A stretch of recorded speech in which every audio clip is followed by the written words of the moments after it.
Praise the lord. ಅದ್ಭುತ ಸ್ವರೂಪನು, ಆಲೋಚನಾ ಕರ್ತನು, ಪರಾಕ್ರಮಿಯಾಗಿರುವಂಥ ಯೇಸುವಿನ ಸುಮಧುರವಾದ ನಾಮದಲ್ಲಿ ಈ ಬೆಳಗಿನ ಶುಭಾಶಯಗಳೊಂದಿಗೆ ದೇವರು ತಾನೇ ಇಡೀ ದಿನವೂ ಆತನ ಪ್ರಸನ್ನತೆಯಲ್ಲಿಯೂ ಆತನ ಜ್ಞಾನದಲ್ಲಿಯೂ ಆತನಿಗೆ ಸ್ತೋತ್ರವನ್ನು ಸಲ್ಲಿಸುವ ಹಾಗೆ ನಮ್ಮೆಲ್ಲರನ್ನ ಪ್ರೇರೇಪಿಸಿ ಆತನು ನಮ್ಮ ಸಂಗಡ ಇರುವಿಕೆಯನ್ನು ಅನುಭವಿಸುವಂತೆ ಕೃಪೆ ಮಾಡೋದಕ್ಕಾಗಿ ಬನ್ನಿ ಸತ್ಯವೇದದಿಂದ ಕೆಲವೊಂದು ವಚನಗಳನ್ನು ನಾವು ಧ್ಯಾನ ಮಾಡೋಣ ಪ್ರಿಯರೇ. ರೋಮಾಪುರದವರು ಬರೆದ ಪತ್ರಿಕೆ 1ನೇ ಅಧ್ಯಾಯ 21ನೇ ವಚನದಲ್ಲಿ ಹೀಗೆ ಬರೆಯಲ್ಪಟ್ಟಿದೆ: ದೇವರ ವಿಷಯವಾಗಿ ಅವರಿಗೆ ತಿಳುವಳಿಕೆ ಇದ್ದರೂ ಅವರು ಆತನನ್ನು ದೇವರೆಂದು ಘನಪಡಿಸಲಿಲ್ಲ, ಆತನ ಉಪಕಾರಗಳನ್ನು ನೆನೆಸಿ ಆತನನ್ನು ಸ್ತುತಿಸಲಿಲ್ಲ. ಅವರು ವಿಚಾರ ಮಾಡಿ ಫಲ ಕಾಣಲಿಲ್ಲ, ವಿವೇಕ ಇಲ್ಲದ ಅವರ ಮನಸ್ಸು ಕತ್ತಲಾಯಿತು ಎಂಬುದಾಗಿ ಬರೆಯಲ್ಪಟ್ಟಿದೆ. ದೇವರ ಮಕ್ಕಳೇ, ಕರ್ತನನ್ನು ಅರಿತ ಮಕ್ಕಳು ಆತನನ್ನು ಸ್ತುತಿಸದೆಯೂ ಘನಪಡಿಸದೆಯೂ ಇರುವುದಾದರೆ ಅನೇಕರು ತಪ್ಪಾದ ಆಪತ್ತಿನ ಮಾರ್ಗದಲ್ಲಿ ಹೋಗುತ್ತಿರುವರೆಂಬುದಾಗಿ ಅರ್ಥ. ಅವರು ತಮ್ಮ ಚಿಂತೆಗಳಿಂದ ತುಂಬಿರುವುದರಿಂದ ಅವರ ಹೃದಯವು ಕತ್ತಲಿಂದ ಆವರಿಸಲ್ಪಡುವುದು. ಹೃದಯದ ಭಾರಗಳು, ಚಿಂತೆಗಳು ಅವರನ್ನು ಪ್ರಾರ್ಥಿಸದಂತೆ ತಡೆಯೊಡ್ಡುವವು. ಚಿಂತೆ ಎಂಬುದು ಒಂದು ಭಯಂಕರವಾದ ವ್ಯಾಧಿಗೆ ಸಮವಾಗಿದೆ. ಎಲುಬುಗಳು ಸವೆದು ಆಯುಷನ್ನು ಮೊಟಕುಗೊಳಿಸುವಂಥ ಒಂದು ಶಕ್ತಿ ಈ ಚಿಂತೆಗಿದೆ ಪ್ರಿಯರೇ. ವಯಸ್ಸಾದ ಒಬ್ಬತ್ತನಿಗೆ ಒಂದು ಪುಸ್ತಕದಲ್ಲಿ ಹೀಗೆ ಓದ್ತಾ ಇದ್ದೆ. ಒಬ್ಬ ವಯಸ್ಸಾದ ಆತನು ಭಾರವಾದ ಒಂದು ಮೂಟೆಯನ್ನು ಹೊತ್ತು ತಡವರಿಸುತ್ತಾ ನಡೆದು ಬರುತ್ತಿರುವುದನ್ನು ಆ ಪುಸ್ತಕದಲ್ಲಿ ಬರೆಯಲ್ಪಟ್ಟಿತ್ತು. ಒಬ್ಬರು ದೇವಸೇವಕರು ಬರೆದಿರುವಂಥ ಒಂದು ಪುಸ್ತಕ. ಒಬ್ಬ ದೇವದೂತನು ನೋಡಿ ಅವನ ಬಳಿಗೆ ಬಂದು, ಅಯ್ಯ, ಆ ಮೂಟೆಯಲ್ಲಿ ಏನಿದೆ, ನಾನು ಸಹಾಯ ಮಾಡಲಾ ಎಂದು ಕೇಳಿದನಂತೆ.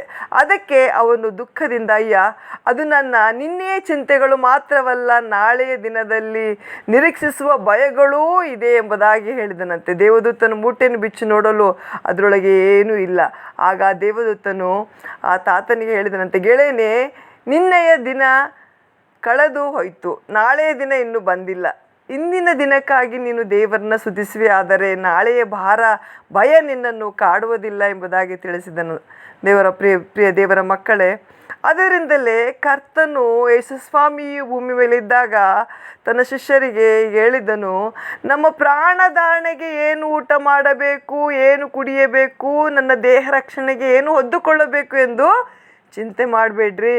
ಊಟಕ್ಕಿಂತ ಪ್ರಾಣವು, ಉಡುಪಿಗಿಂತ ದೇಹವು ಮೇಲಾದದಲ್ಲವೇ? ಆದ್ದರಿಂದ ನಾಳಿನ ದಿನವು ತನ್ನದನ್ನು ತಾನೇ ಚಿಂತಿಸಿಕೊಳ್ಳುವುದು. ಈ ಹೊತ್ತಿನ ಕಾಟ ಈ ಹೊತ್ತಿಗೆ ಸಾಕು ಎಂದು ಮತ್ತಾಯನ ಸುವಾರ್ತೆ 6ನೇ ಅಧ್ಯಾಯ 25-34 ಓದ್ತೇವೆ ಪ್ರೇರೆ. ದೇವರ ಮಕ್ಕಳೇ, ಚಿಂತೆಯು ವ್ಯಾಧಿಯನ್ನು ತರುವುದು. ಚಿಂತೆ ಭಯ ಉಂಟು ಮಾಡುವಂಥದ್ದಾಗಿದೆ. ದೇವರನ್ನು ಸ್ತುತಿಸಲಾರಂಭಿಸಿರಿ. ಅಂಥ ಸಮಯಗಳಲ್ಲಿ ಪ್ರಾರ್ಥಿಸುವುದು, ಸ್ತುತಿಸುವುದು ಕಷ್ಟ. ನಮಗೆ ಚಿಂತೆ ಇರುವಾಗ, ದುಃಖ ಇರುವಾಗ, ನೋವಿರುವಾಗ ದೇವರನ್ನು ಸ್ತುತಿಸ್ಬೇಕಂದ್ರೆ ಭಾಳ ಕಷ್ಟಕರದ ಕೆಲಸ. ಆದಾಗ್ಯೂ ಒಂದು ದೃಢವಾದ ತೀರ್ಮಾನದೊಂದಿಗೆ ಕರ್ತನ ಪಾದದಲ್ಲಿ ಕುಳಿತು ನಮ್ಮ ಚಿಂತೆ ಭಾರವನ್ನೆಲ್ಲ ಆತನ ಮೇಲೆ ಹಾಕಿ ಆತನನ್ನು ಸ್ತುತಿಸಿ ಆರಾಧಿಸುವಾಗ ಕೆಲವು ನಿಮಿಷಗಳಲ್ಲೇ ನಮಗಿರುವಂಥ ಎಲ್ಲ ಚಿಂತೆಗಳು ಓಡಿ ಹೋಗುವ ಪ್ರೇರೆ.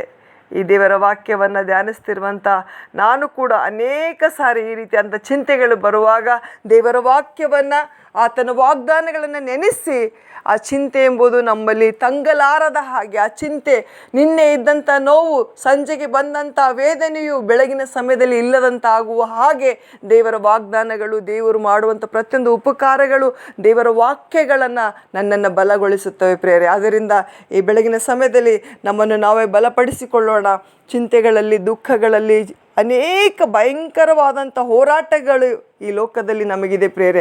ಅದಕ್ಕೆ ಯೇಸುಸ್ವಾಮಿ ಹೇಳಿದರು, ಈಗ ಲೋಕದಲ್ಲಿ ನಿಮಗೆ ಸಂಕಟಗಳುಂಟು, ಆದರೆ ಅವುಗಳನ್ನು ನಾನು ಜಯಿಸಿದ್ದೇನೆಂಬುದಾಗಿ. ಮನುಷ್ಯನು ಈ ಭೂಮಿ ಮೇಲೆ ಬದುಕುವಾಗ ಅನೇಕ ಚಿಂತೆ ಭಾರಗಳು ದೇವರ ವಾಕ್ಯ ಕೇಳ್ತಾ ಇದ್ದಿದ್ರೂ ಕೂಡ ಚಿಂತೆಯನ್ನು ಬಿಟ್ಬಿಡಲ್ಲ.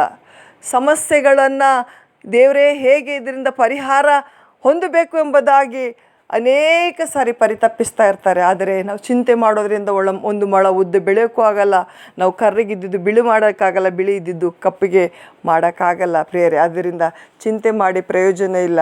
ದೇವರ ಸಮ್ಮುಖದಲ್ಲಿ ನಾವು ಸ್ತುತಿಸುವಾಗ ದೇವರೇ, ಕಷ್ಟಗಳು, ನಷ್ಟಗಳು, ನೋವುಗಳು, ರೋಗಗಳು, ಅವಮಾನಗಳ ಮಧ್ಯದಲ್ಲಿ ದೇವರೇ ನಿನ್ನನ್ನು ಸ್ತುತಿಸುವಂಥ ಮನಸ್ಸನ್ನು ನಮಗೆ ಕೊಡು ಸ್ವಾಮಿ. ಯಾಕೆಂದರೆ ಎಲ್ಲವನ್ನು ಜಯಿಸಲಿಕ್ಕೆ ಶಕ್ತಿ ಉಳ್ಳಂಥ ನಾಮ ಅದು ಯೇಸುವಿನ ನಾಮ. ಆ ನಾಮದಲ್ಲೇ ನಮಗೆ ಬಿಡುಗಡೆ ಇದೆ, ಸಮಾಧಾನವಿದೆ. ನಾವು ಪರಿತಪ್ಪಿಸುವಂಥ ಎಲ್ಲ ಮಾರ್ಗಗಳಿಗೂ ಯೇಸು ಒಬ್ಬನೇ ಮಾರ್ಗವಾಗಿದ್ದಾನೆ, ಆತನೇ ನಮ್ಮನ್ನು ಬಿಡಿಸುವನಾಗಿದ್ದಾನೆ. ಅದರಿಂದ ಬೆಳಗಿನ ಸಮಯದಲ್ಲಿ ನಮ್ಮನ್ನು ನಾವು ದೇವರ ಕರಗಳು ಸಮರ್ಪಿಸಿಕೊಡೋಣ. ನಾವು ಬನ್ನಿ ಪ್ರಾರ್ಥನೆಯನ್ನು ಮಾಡೋಣ.